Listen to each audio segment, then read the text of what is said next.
ওই বাংলাদেশে অত্যাচারের জন্য আমাদের দেশে এখন ভয় করছে।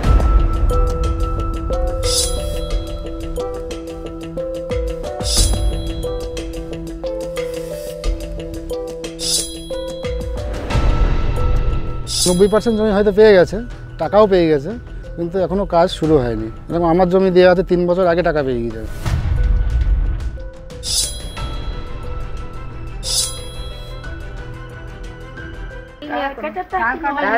হয়নি তো ওই সমস্যায় যে টাকা পয়সা দিচ্ছিল না, জমি কারুর কাছে দেখছে, কারুর কাছে অনেক কিছু।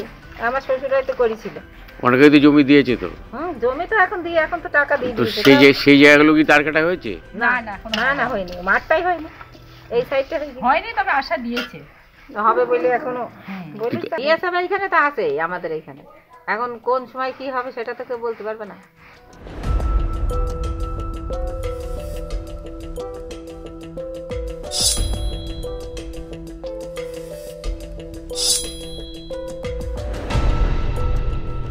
আমাদের এখানে বিএসএফ আছে, অতটা সমস্যা নেই, কিন্তু তারবন্দি হয়ে গেলে আমরা ভালো থাকবো।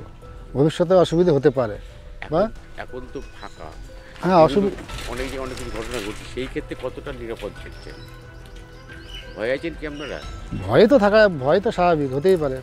যেরকম বাংলাদেশের যে প্রবলেম চলছে যেগুলো, সেই হিসাবে তো স্বাভাবিক তো হতেই পারে, আর আছেও। সেগুলো তো চোখে না দেখা গেলেও কখন রাত্রে এসে কিছু করবে সেটাও এক ভয় থাকে। তারবন্দি হয়ে গেলে সব থেকে ভালো হয়। যে যত পার্সেন্ট পেয়ে যায়, 90% জমি হয়তো পেয়ে গেছে, টাকাও পেয়ে গেছে, কিন্তু এখনও কাজ শুরু হয়নি। এরকম আমার জমি দেওয়া আছে 3 বছর আগে টাকা পেয়ে গিয়েছে। আমি হয়তো কিছু 2-1 হয়তো টাকা পাইনি, তার জন্য রাস্তা বন্ধ আছে কি সেটাও জানি না, তবে রাস্তাটা তারবন্দি হয়ে যাওয়া ইমিডিয়েটলি দরকার।